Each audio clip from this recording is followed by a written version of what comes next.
abatulaba tubaaniriza ku mukutu gwaffe ogwa living agriculture ng'olwaleero tugenda kutunuulira ebikwatagana ku ntabula y'emmere.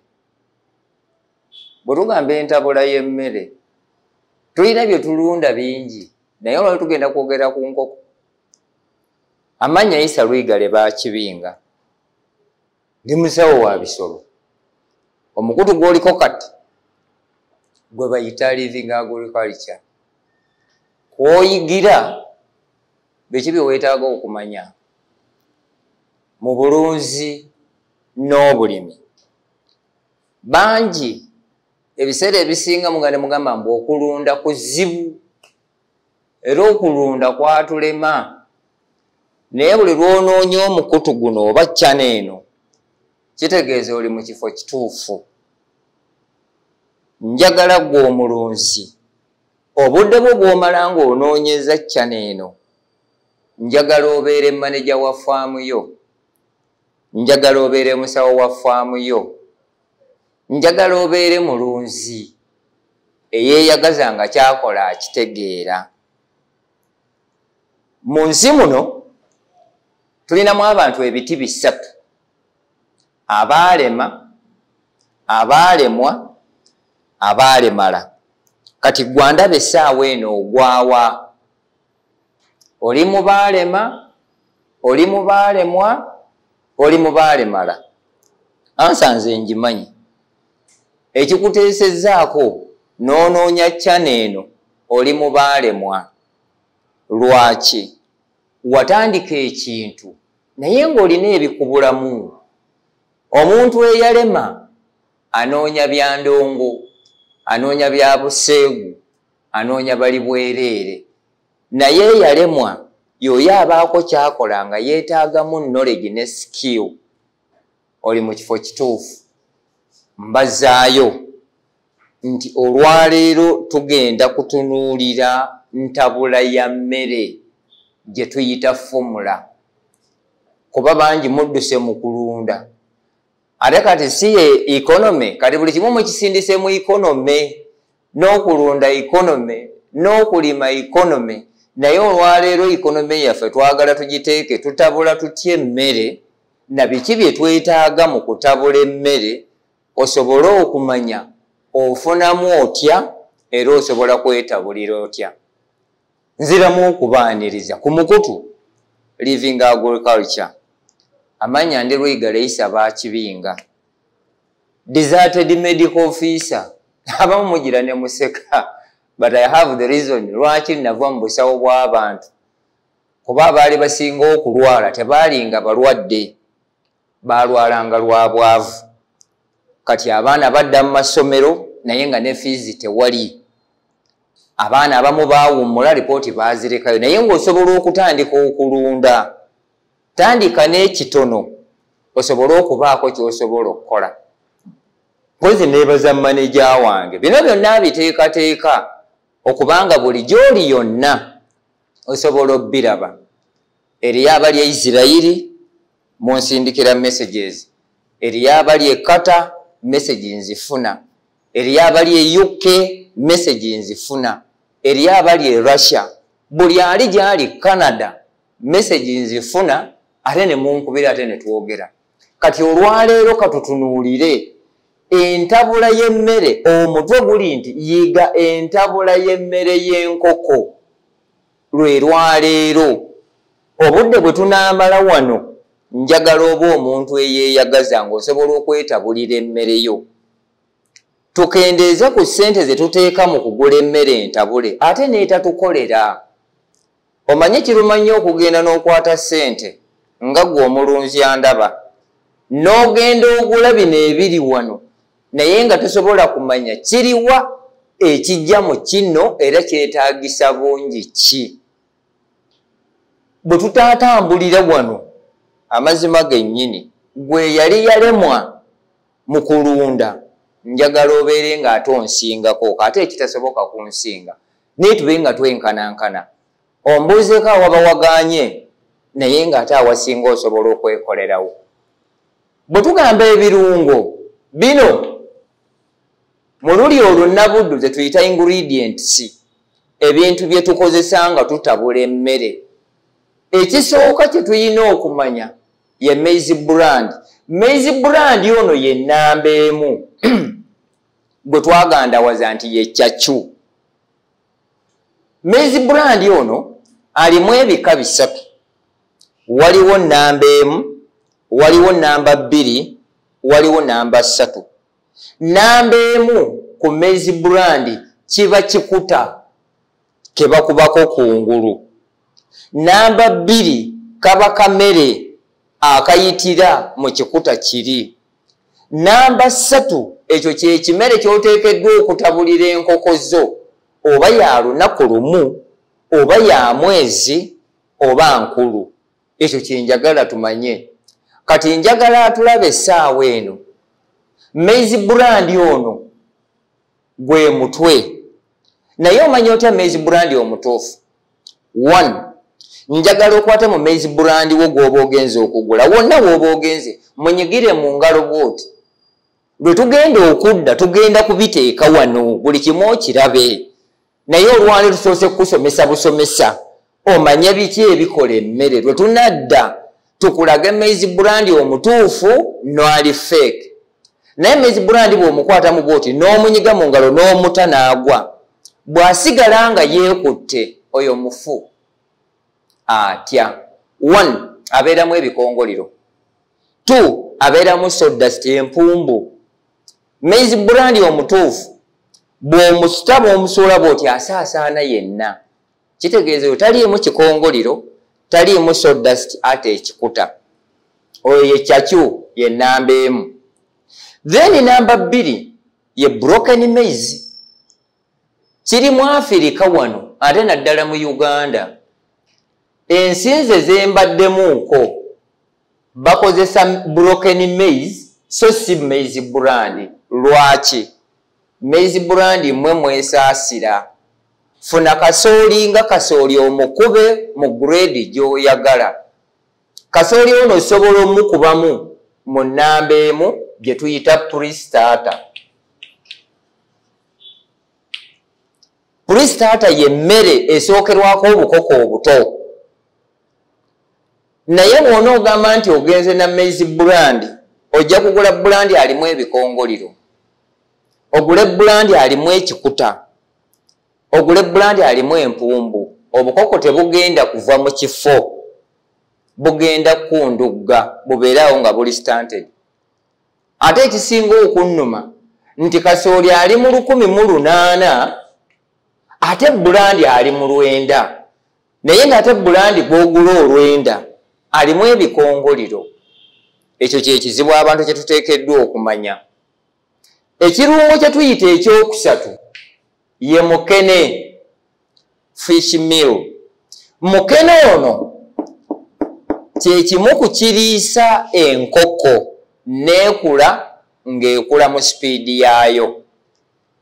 Now bw'obanga tosobodde kufuna mukene, kozesa soya. Naye ne soya alimu ebika. Njagala ndaba soya asinga obulungi gwe bayita naamu soya. Oyo ye aba mulungi nnyo. Ne bw'oba tomusiiseeko ajja kukolera ky'oyagala. Now bwe tuva ku mukene tulina kye tuyita cotton seed cake oba si ekyo palm cakes. Kati palm cakes zino bye binazi. Cotton ono alimu ebika bisatu. Tulina ekya Kenya, ne tubeera n'ekya Tanzania, ne tubeera n'ekya Uganda. Cotton omutuufu ye wa Tanzania. Atya owa Kenya n'owa Uganda alimu fiber mungi nnyo, aleetera enkoko zaffe okubanga zifuna constipation.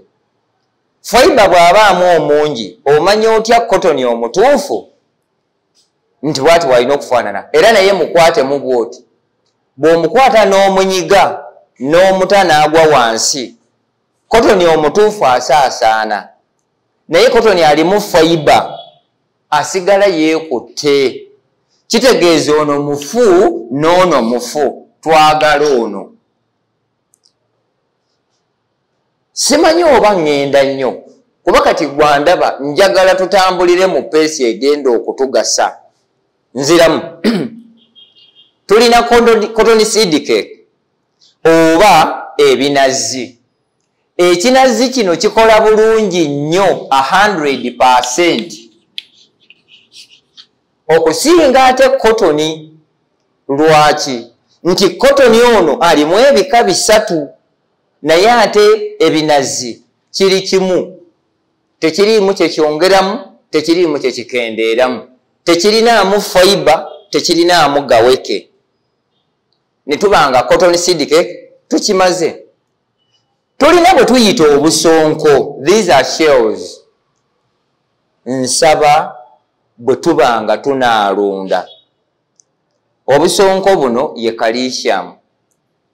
Byonna gye tunaagenda nga tugenda mu maaso eyo nga tuyiga, buli kimu tujja kumanya omugaso gwakyo, kyongerako ki, bwe kibulamu kiki kye kireeta, kyetwandiise deficiency. Naye kati obusonko buno nabwo bulimu ebiti 2, waliwo amasonko n'obusonko. Amasonko gaba gaagana amakovu amanene, obusonko bwe buno obutini obweru. Naye ate nabwo bw'obanga ogenda bukozesa togezaako okugula obusonko bwe bamaze okukubira ddala. Bw'oba ogenda kugula kilo 10, 10 kilograms, ojja kwesanga nga obusonko bwe weetaaga mulimu just kilo 5. Ng'ekilo 5 musenyu, enkoko tezijja kuggwesa ssenyiga, enkoko tezijja kuggwesa coccidiosis, enkoko tezijja kufuluma. Kwegamba ng'ekizibu kiri ku busonko buno.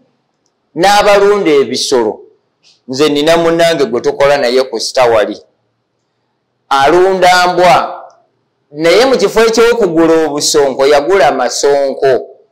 Embwa ze zaafa.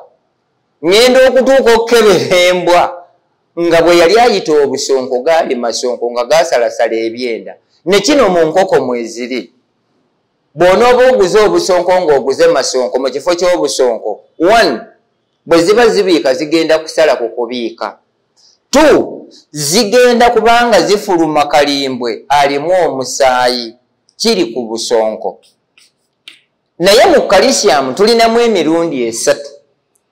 Tusobola okukozesa obusonko mu abo abaalemala.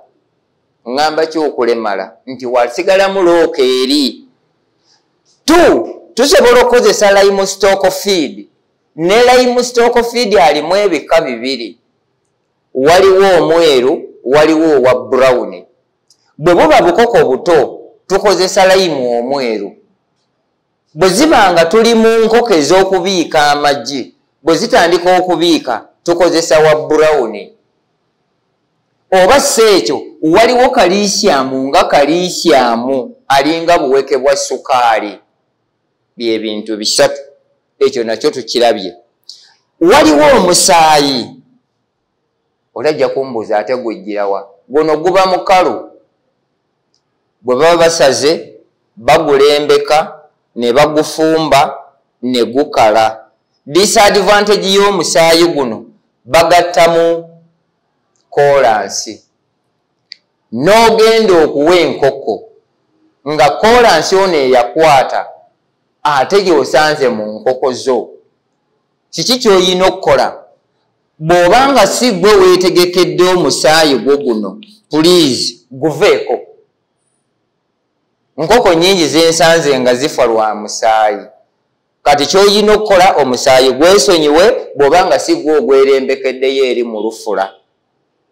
Yes, omusaayi gukola ekintu kinene nnyo mu kugeza enkoko n'okugizitoya, naye gw'oteeka kasa, please guveeko. Tulina sunflower. Sunflower ono avalira. Mwe bajja butto. Omugaso gwa sunflower guno kusala masavu mu nkoko. Nze nina abagwagwa b'ensanga, oli aguze enkoko ya broiler ate n'ateekamu sunflower. kiba kitegeeza nti ye atunda emmere y'enkoko akuguza buguza ye kyayagala kutunda. Enkoko ey'olunaku olumu sitwetaagamu sunflower. No. Sunflower tulina kuteeka mu nkoko eziwezezza emyezi 4 kusala masavu normally mwezi ezigenda okubiika amagi. Atulaba tobula tuli ku living agriculture. Mulina okufunira byeweetaaga so si byoyagala. Kubanza abantu mbagamba nti si buli kyoyagala okyetaaga. No. Naye buli kyoba weetaaga oba okyagala. Sunflower mu bukoko obuto teyeetaagisa. Sunflower mu nkoko eza broiler teyeetaagisa. So tulina kuteeka sunflower mu bika by'enkoko bitwalabako eri emabega. But all in all, buli lunaku buli lwe tujja ku channel kuno kubaako abapya abatwegattako. Ate n'abamu ne bagamba nti waliwo ka video ke twalabye naye bw'oba weetaaga okumanya ennonda y'enkoko n'entabula y'emmere kwekali. Tulina kye tuyita omunnyo. Omunnyo tulina gwa bika bibiri. Tulina brown salt ne tubeera ne iodine. Bw'oba ogenda kusabula mmere nga ya bukoko buto oli wazdemba okukozesa iodine. Gwe munnyo omweru ogw'enva gwe tulya. Bw'obanga ogenda kuba nti enkoko z'olunda ze zino zireyazi zi Kroilers, rainbow, zi Sasso, zi loko, kyandibadde kirungi n'okozesa brown salt. Lwaki? Nti brown salt ono alimu embeera ate etasavuwaza nkoko zigenda kubiika. Naye iodine 1 asavuwaza enkoko bwe ziba layers owedde. 2 azitoya enkoko guno tumwetaaga mu nkoko za broiler zogenda okulundira ewiiki egi oba ewiikisi 2 otunde. Bino essaawa eno tuddamu nti twetaaga ki? Twetaaga maize brand. Kuba kati olwo njagala gwali eyo ng'ondaba.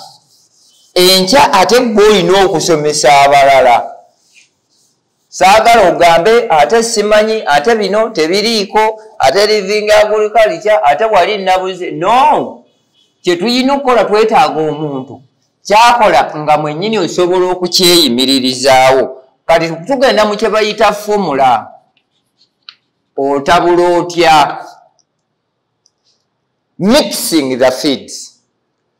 Number 1, tugenda kukozesa broken maize. Bino byonna tugenda bikola nga buli kimu kye nkugamba okiwandiika. Broken maize tuddire ekiro 100 ez'akasooli gwe tukubye. Kiki kye tugattako? Tugenda kutabula mu ntabula ya mirundi 3. Esooka tugenda kukozesa bye tusoose era byonna tugenda biraba. Mu broken maize muno tuteekemu mukene fish. Olajja kumbuuza kyeki? Mu bukoko tusoose kutabula mmere ya bukoko buto tutambule mpola mpola. Eno entabula y'emmere ey'obuto chicks. Mukene mwetaaga ekiro 3. Lwaki nkugamba ekiro 3? Mukene ono si mwesiga 100%. Mubaamu omusenyu, mubaamu amayembe g'ente. Kati bino bw'obanga kituufu ky'ogula tokyekakasa gula ekiro 3. Naye bw'oba oguze mukene nga mukene mutuufu jasi yeetagisa kilo 25 oba 2. Naye tutabula emmere nga ya nkoko kikaaki. Ebyo byonna era tugenda biraba kuba essaawa eno twagala kubala. Bwe tuba tulunda nkoko tugenda kubala nkoko ku nkoko, kika ku kika. Tumanye tuteekamu ssente mmeka, tulina kutunda ssente mmeka. Kati essaawa eno mu buno bwe tutabula essaawa eno tugenze mu broilers. Ekyo nakyo njagala tukimanye. Tumanye nti broiler bwe mba ngenda kulunda broiler buli nkoko ngiteekamu ssente mmeka era nina gitunda ssente mmeka. Ogenda okigendamu nga kyogendamu totomera. Muno ekyokusatu kye tuteekamu ye cotton oba ebinazi. Muno tulina kuteekamu kilo 22. Kati ekyokuna tulina kuteekamu obusonko shells. Tulina kuteekamu kilo 10. Ekyokutaano tuteekemu tetuteekamu musaayi, tuteekemu salt omunnyo 1 kilogram. Kale ekyomukaaga teekamu ku soya ekiro 10. Eno ye formula y'emmere y'enkoko ze tuyita eza broiler gye tusookerwako. Eno ye formula y'emmere y'enkoko ze tuyita eza broiler. Mu bino byonna nga bwe biri wano tetulina kye twongeramu. Lwaki? Buli lw'onoosussa wano ojja kwesanga nga n'ebimu by'otaddemu tebigasa. Nze kye kisinga okunnuma. So kino tukimaze. Even bwe tuba nga twagala kutabula mmere ya nkoko, kino tukitwale nti general.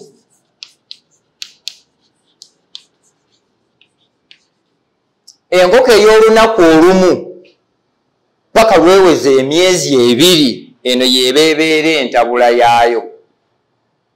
Lwaki? Nti enkoko eno ejja situka mangu ate ekule nga terina kizibu kyonna kyefunye. Naye kyengezaako bagamba 1 ku namba 4 obusonko bw'oba tobwekakasa teekamu lime stock feed. Naye bw'oba ogenza kukozesa lime stock feed wano kikyuka, tuteekamu just kilo 5 zokka. Lwaki? Bw'onooteekamu lime omungi enkoko zino zigenda funa diarrhea, ekiyumba kyonna kitobe, zitandika okukutawaanya. Kuba ekiyumba bwe kitoba 1 zigenda funa obulwadde obwa coccidiosis. 2 bugenda kufuna obulwadde obwa foot rot, ebigere bizimbe bifuna amabwa, nga kiva ku kino. Buli lw'ogenda awantu ng'ogenda kutabula mmere ya nkoko mubuuze, oyina busonko, olina lime? Bw'aba alina lime aleme kuguza mungi ate agenda okulwaza enkoko. Olina okuva eno nga kyokola okimanyi. Naye bw'onookola kyokola ng'okigenzeemu bugenzi owedde, awo ojja kuba nga togenda kumalako. Eno entabula njiddamu ye formula from 1 day old paka ku myezi 2. Teweereegana birala. Kati tugenda kubala nti mu mmere eno gye tubaze oba gye tutaddewo wano, njagala tubale mu nkoko naddala broiler, kuba abamu mwagala nnyo enkoko za broiler mbwe ate zikula mangu ate zivaamu mangu. Broiler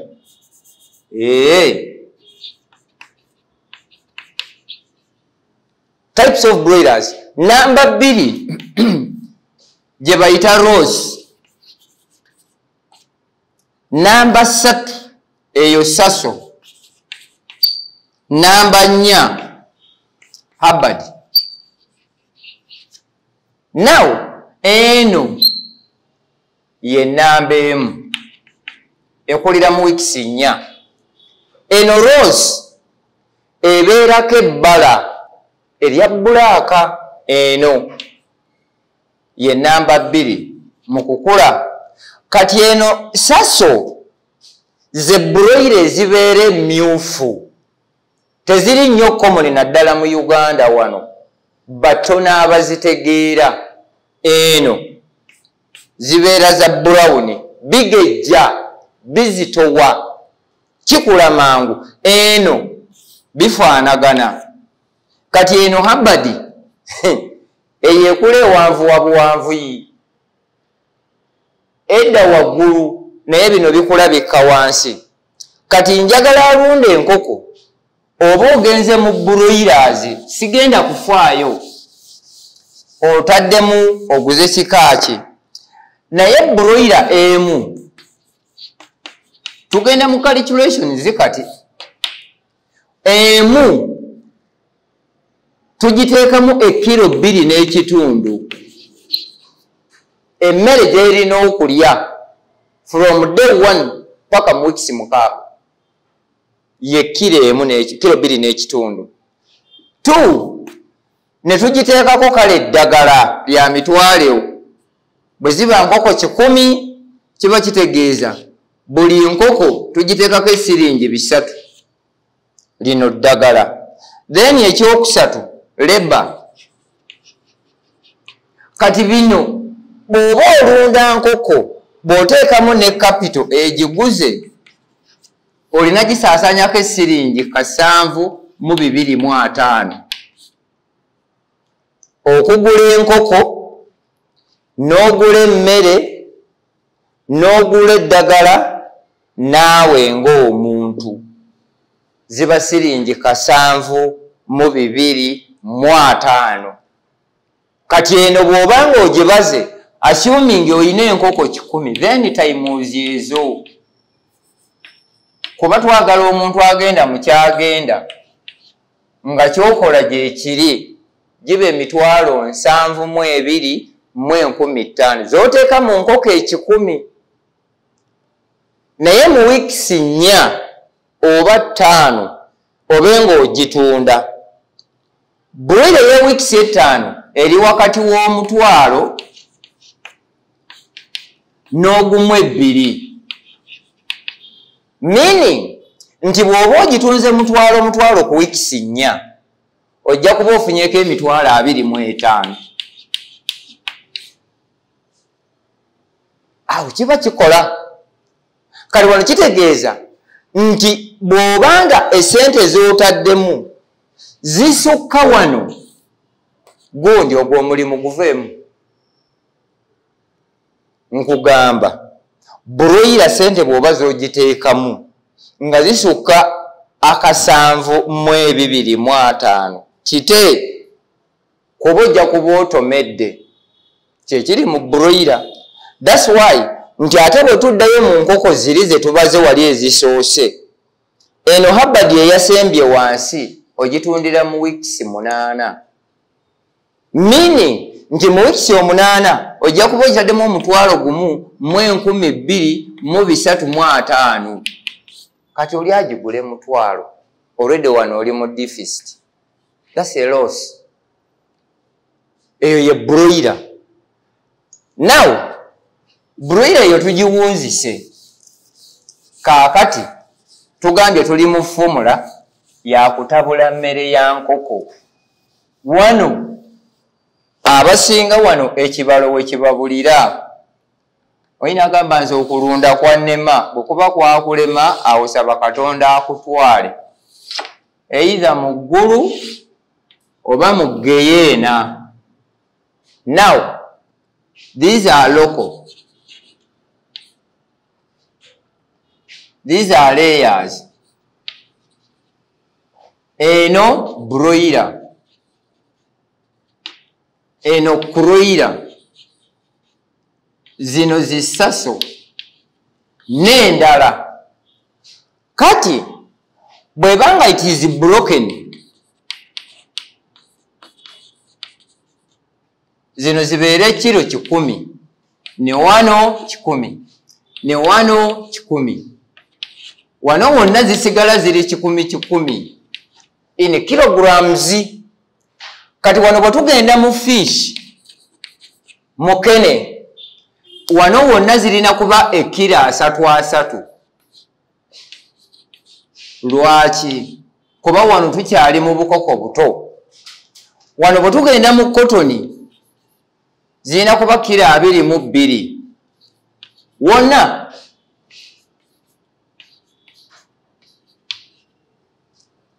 now kati wantu wetagamu kye tuyita calcium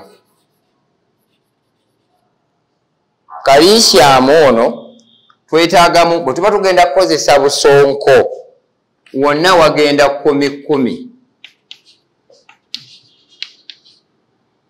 bwe tuba nga tugenda kukozesa lime wonna wagenda 5 awo kye tuteekeddwa okumanya then kati wano ne tugenda mu kye tuyita sunflower obukoko obuto obwadde 1 tewaliwo bwetagisiza sunflower never tewali then omunyu this is salt wonna wagendawo ekiro emu bw'oba osobodde gattamu soya ekiro 10 wonna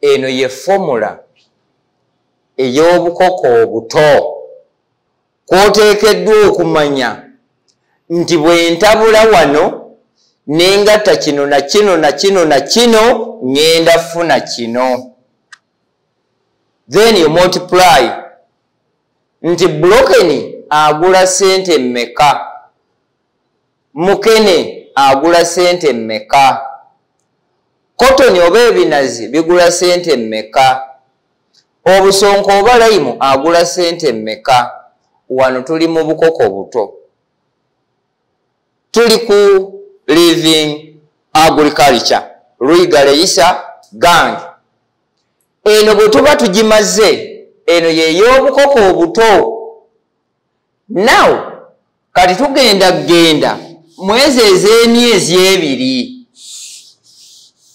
quantity ya kasooli ejasigalanga bweri etya nti kati zino growers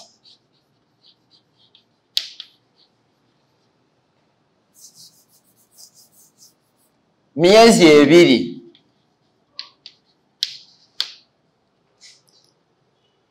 fish tulina kuteekamu ekiro 2 ne wano 2 ne wano 2 ne wano 2 ne wano 2 cotton tulina kuteekamu 18 everywhere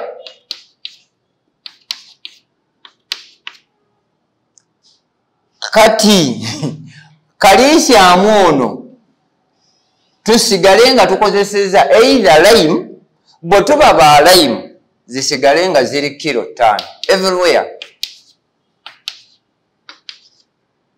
kati sunflower zirina kuba ekiro 14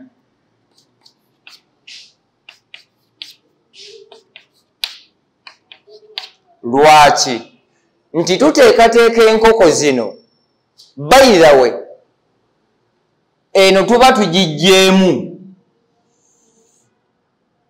teyeetaagisaamu kuba broiler unless ng'oyagala kulunda za myezi 3 so kino tokibaliramu kite kati tuli ku loko tuli ku leya tuli ku kroiler tuli ku Sasso now omunyu gwo gusigala kilo ebeereemu not more than that then soya teekamu ekiro nazo 10 ekituteekesaamu 10 kino we are not certain mukene ono ali atya kubanga kino bw'onooba tokikoze nga bwe kirina kubeera ojja kuba osembye eno ye formula eya growers okuva ng'enkoko ya myezi 2 paka lweweza emyezi 4 oba paka lwetandika okubiika. Kansuubire nti tutambula ffenna. Now kati wano tulinamu kye tuyita ekya layers.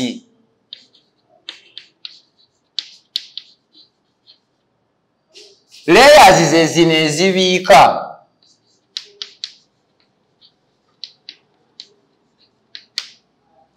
By the way, enkoko yo bw'eba tennatandika kubiika, togezaako okugiwa emmere ya leeya nga tonnakakasa nti 5% zibiika.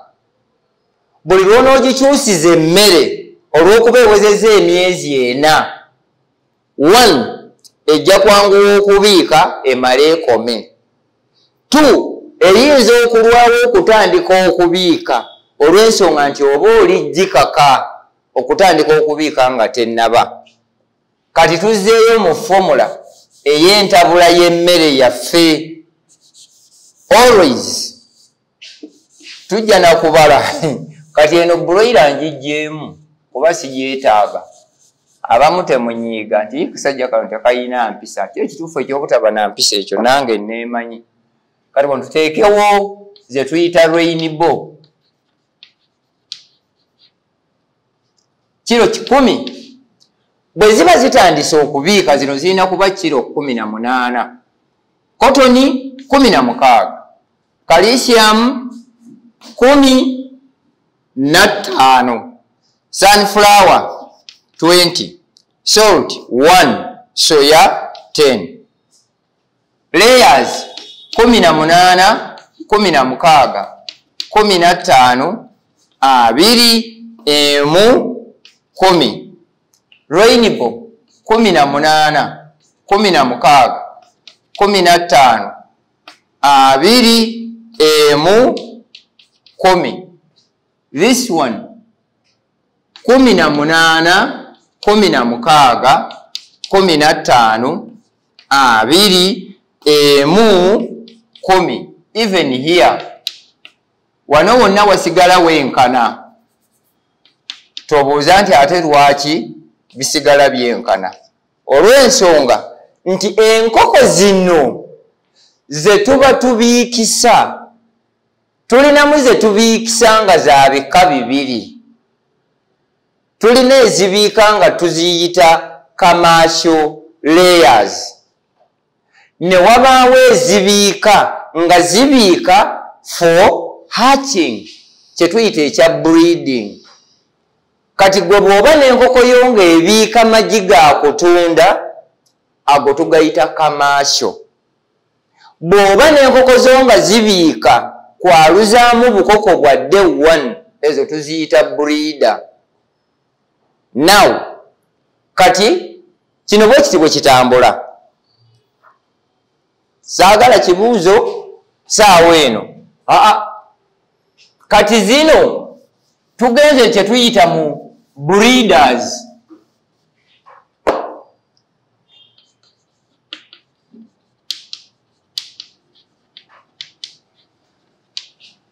Breeders mash.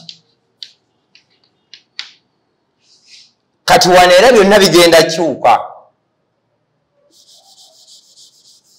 Wano ebisinga tugenda bikyusa. For reasons ze tugenda okutunuulira awo wammanga. Awali calcium nabagambye osobola okuwa obuyita obusonko. Enkoko bw'ebiika amagi nga tugenda kwaluzaamu bukoko, bwe tuba tugenda kukozesa busonko tuteekamu kilo 7. Bwe tuba tugenda kukozesa lime ekilo zisigala ziri 5. Naye layers zino tuzijjamu. Why? Nti zino tezibiika magi ne twaluzaamu bukoko unless ng'olina parent. Ekyo njagala mbeere very clear. Rainbow zibiika amagi ne twaluza. Wano twetaaga 7 kilograms ez'obusonko oba 5 kilograms of lime. Kroilers 7 kilograms obusonko oba 5 kilograms of lime. Wano 7 kilograms of obusonko oba 5 kilograms of lime. Sunflower ono zirina kuba kilo 25. Jjukira kye tuteetaaga enkoko ebiika nga kwaluza bukoko. Buli lwezitowa ennyo esala.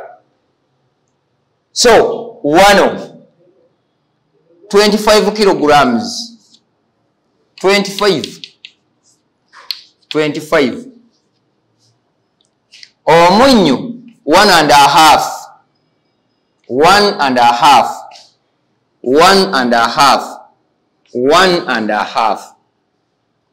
soya twetaagamu just kilo 5 zokka 5.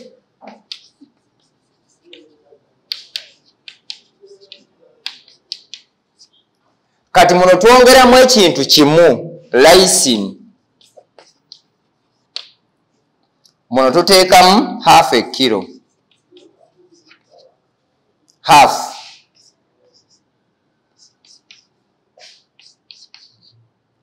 Omugaso gwa lysine ono y'enkoko okubiika nga tesala magi. Buli lunaku ng'ebiika. So eno y'entabula y'emmere eri ordinary gye tukozesa gye tumanyi y'esooka. Kati tugenda mu ntabula ey'emmere ey'okubiri nga tetugenda kukozesa bino. Njagala nze omulunzi wange gwe ntambula naye oba omulunzi akola kyamanyi okusinga okuddaawo okupoloota naye nga nekyokola tokimanyi. Ate si buli atunda emmere y'enkoko nti mulunzi. No. Agamu gabbi ajja n'alunda oba n'amala gamanya nti abalunzi gye bali naye tusobola okukola ki? Okutunda emmere. Tulina entabula y'emmere nga tukozesa concentrates. Eno yo tukozesa concentrates.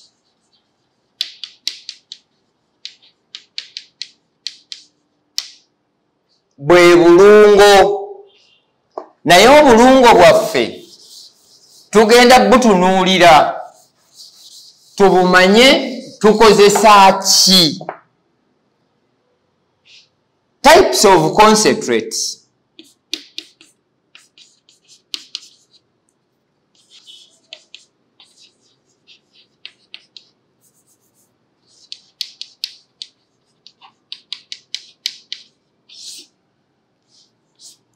Number 1 tulina gye bayita Hendrix.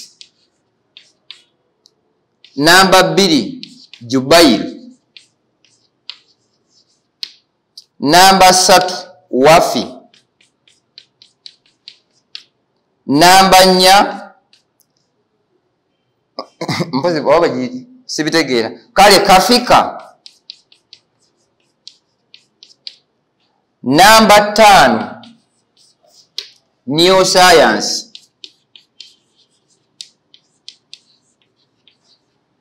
Number 6 Neomax. Number 7 Novita. Number 8 Bino. Byebimu ku birungo bye tukozesa bye wandibadde oteekeddwa okumanya ng'onoolunda enkoko. Hendrix ono ne Jubaili ono ne Wafi ono ne Neoscience ono bikyakola bulungi. Lwaki? Sibirinaamu mukono oba share. Naye nsaba omulunzi andaba essaawa eno genderera nnyo.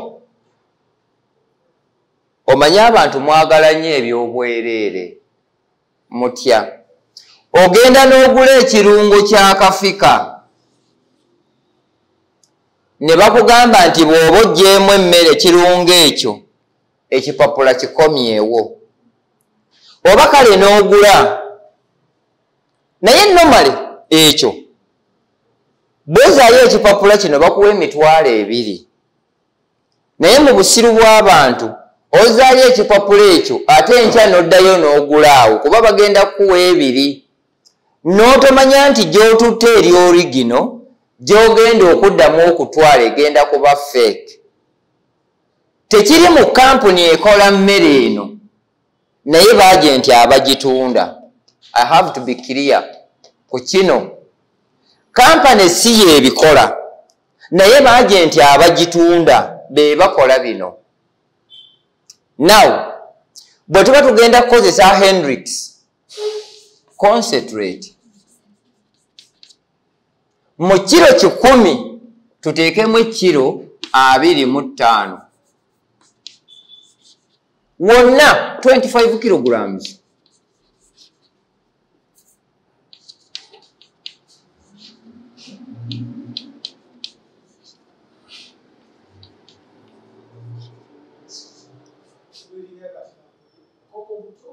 Tukyali mu bukoko buto.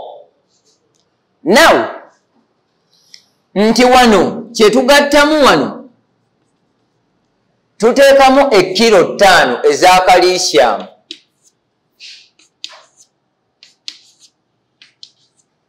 Ne tuteekamu omunyu salt 1 kilogram. Eno y'entabula y'emmere y'obukoko obuto. Oba broiler, oba kroiler, oba loko, oba sasso, oba rainbow. Formula yeeno. Totagala n'ogamba mbu ate baŋŋambye ki kyenkugamba gwe saagala ate gwe ŋŋamba ebibyo. Omanyi abamu muyina amalala. Mwanti ate nze balina kye baŋŋamba ekirala gundi. Bwaba balina kye bakugamba nze tokimbuulira. Lwaki? Nti si buli alunda enkoko oba si buli ayaluza enkoko nti asobola okuwa entabula y'emmere. It's not there, it's only here. Bino nga tubimaze kati tugenda kutabula emmere. Eno y'entabula ya Hendrix. Kati Hendrix waffe Gy'ebatabulamu ne neoscience entabula eryemu era formula eryemu. Now bw'oba ogenda kukozesa bino ebirala entabula ekyuka. Bakugamba nti bw'oba ogenda kukozesa assuming kafika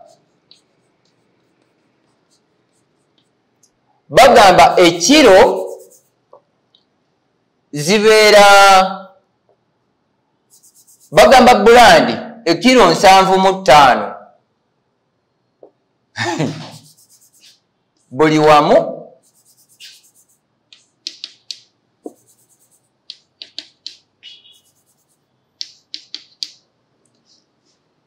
okuteekamu ekirungo zirina kuba kilo 35 everywhere.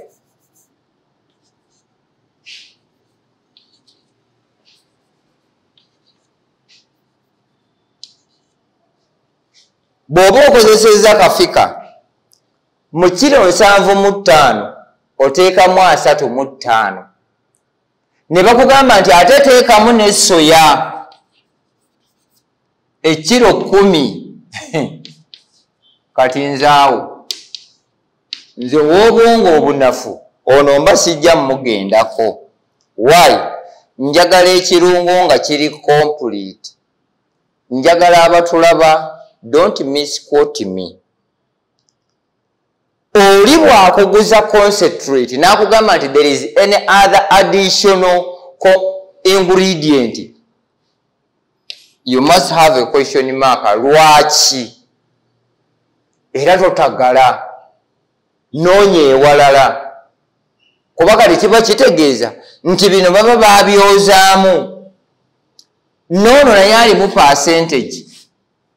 Naye ate bw'ogula Hendrix tewalina bakugambira nti you see njagala oba nti byokola ogattemu kino. No. Jubayiri azi Jubayiri. Naye enkola y'emu ne Hendrix. Taliimu makoona. There is no fakeness in Jubayiri. There is no fakeness in Hendrix. Kuba bo ebyabwe nga bo tebannafuna ate baagala nnyo kufunamu nga bano abalala. Kiringanga ne wafi. Wafi ye wafi. Natandika okukozesa wafi in 2008. Paka nakati meaning mutegeera nnyo ono Hendrix yakajja. So kati kyetunoonya nti bw'oba ogenda kukozesa bino ebirala omuntu mubuuze ngenda kukozesa ntya. Ate teri yatabula mmere ng'agenda kuwa formula olw'ensonga nti akatalo ojja kubuuka mugjeeko akajja genda ne kamugulako emmere. Awo enjagala nti nze njagala omulunzi. Bw'oba osobola okufuna obudde n'ogamba nti nze kyano y'abano kwe nina okufuna bye neetaaga, kiba kitegeeza nti kyekyo. Now bwe tubanga enkoko ezo zituuse mu geegi ebiika era formula ekyuka. Kuba nze sagala mulunzi wange asobole okubanga adduka mu bulunzi olw'okuba economy. Ne economy egenza okujja ng'abamu mwabidduka dda. Broken maize grams 10. I mean kilograms 10. Tugambye nti mu bukoko obuto concentrate zirina kuba kilo 25. Naye mu zino ezitandise okubiika ekyuka kitegeeza in 200 kilograms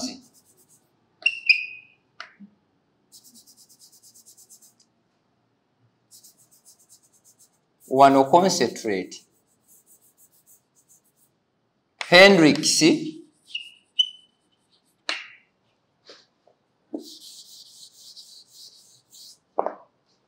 Jubayiri wafi New Science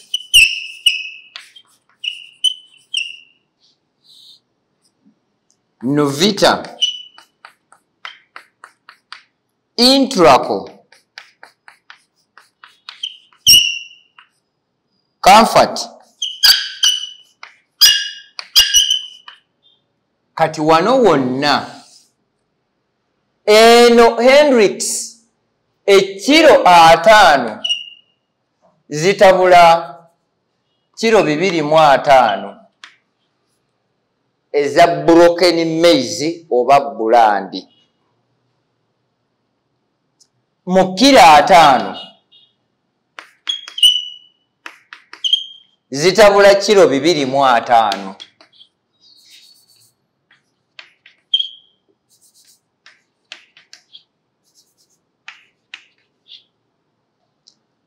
Ekiro zina 5 eza Hendrix zitabula kiro 2.5.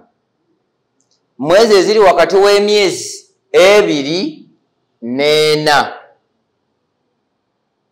Tugatamu ki mu Hendrix? Tugatamu ekiro 7 eza kalisyamu ne tugatamu ekiro 1 ey'omunnyo byokka. Toyongerako kirala. Tuli mu nkoko ze tuyita eza layers. Lwaki? Nti zibiika amagi ge tuyita commercial eggs ag'okulya obuli. Ekyo kyenjagala abatugoberera mube ng'ekyo mukyetegereza. Now bwe tuba nga tuli mu nkoko ezibiika amagi ag'okwaluzaamu obukoko obwadde 1, ekkilo 5 zitabula kilo 3 eza broken maize oba bulandi. Meaning nti kitegeeza nti ekkilo 16 ziba ziri equivalent mu kilo 10 eza broken. Enkoko eno ey'olunaku olumu ejja kubanga yakula dda. Then zino ezibiika amagi nga gakamaaso kufumba kulya Rolex na bikomando mu kilo 2.5 tuteekamu ekkilo 5 ne tutattamu calcium ne tugattamu n'omunnyo. Awo buli kimu kijja kubanga kitutambulira nga bwe twetaaga. Now local layers, Kroilers, rainbow ne Sasso. Now enkoko zino, these are the commercial chicken breeds. Ezibiika amagi ne tutunda amagi, ezibiika amagi ne twaluzaamu obukoko.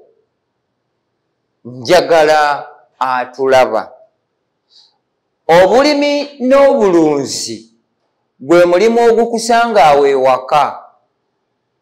Oli nagamba njagala yettule 10 ez'amagi, n'omugamba nedda agaliwo baagabuukinze naye sasula sente zaago. Sente ze bakusasula z'oba ogulamu emmere ezinaaliisa g'anaatwala. That's the system. Kati njagala tulabe enkoko emu eya loko erya grams 100, 100 grams of feeds.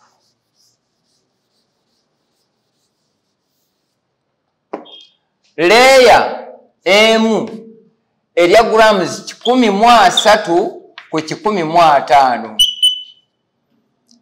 Kroilers erya grams 10 ku 10. Rainbow erya grams 10 ku 12. Then Sasso erya grams 10 ku 12. Bw'oba obala enkoko zo zibale bw'oti, naye ng'otegedde nti bwe zibanga enkoko zino ziri 10, 100 birds zirina kulya kilo 10 per day. Bwe zibanga layers enkoko 10 zirina kulya kilo 15. Zino zirina kulya ekilo 11 ku 10.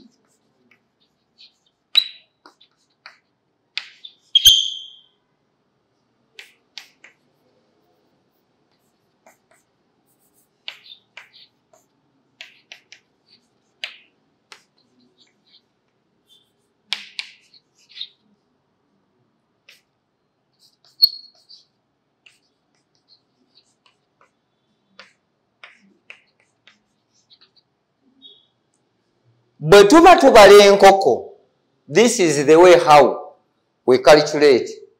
N'omanya nti bwe mba n'enkoko bwe ziti nsobola okusitowalinga emmere bweti. Ne kitakugwako bugwi kugamba nti emmere yaweddemu naye ate kanfubutuke ngende neewola emmere please. Kino kiri mu mmere gye tutabuzisiza bulandi. Naye bwe tuba nga tukozesezza broken maize, kasooli gwe tukubye, bino bikyuka. Zino zirina kuba grams 7.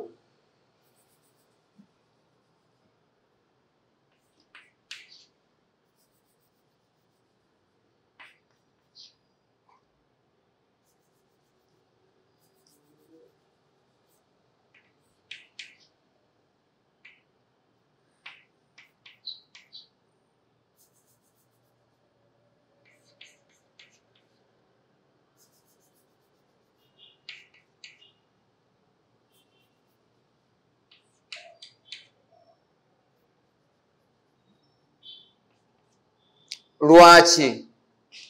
Nti bulandi olw'okuba nti ebiseera byose tetumwesiga. That's why bwe tuba tukozesezza broken. Enkoko eno erya kitono nekkuta n'ebiika. Enkoko 10 zino ennansi ekinene nnyo ziwe kireegi.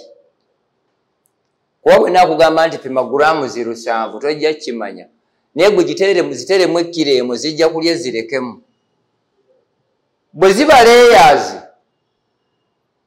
kizibu okusanga oli alina leeya nga ziri 10, batandikira mu 5 ku 10 kudda waggulu. So oteekeddwa okumanya nti bwe mba n'enkoko zange 10 birds, nga buli lunaku zirina kulya ekkiro 15. Ekitegeeza mu mwezi nina kuba na mmeka? Olina kuba ne kilo 5. That's the monthly budget ow'enkoko zo. Totawaana kutagala mbw ate emmere yampeddeko as if abakugulira emmere eyo balala. Eno yentabula y'emmere nga tukozesezza broken. Era gye twasoose twabadde tukozesa bulandi. Awo wenjagalira abatulaba. Ku mukutu guno njagala obudde bwo bw'omala ng'oli kuno ng'otunula, ogende okumaliriza ng'ofuuse omulunzi eyeebuuzibwako. These are my names. Gwe bw'oba oyagala okunfuna ebisigadde, genda bugenzi ku YouTube noonya living agriculture ojja kundaba. Tobuuza bibuuzo birala. Mwe abali mu Kampala jangu mu New Tax Park. That's where I'm located. Eyo New Tax Park, it is room number 917 level 2. Awo ojja kunsanga naye nga the most kubira Mutebi. The number you see on that screen. Bw'oba osobodde okufuna eyange, send a text message either on WhatsApp oba YouTube soft. Tujja kubanga tutambula bulungi.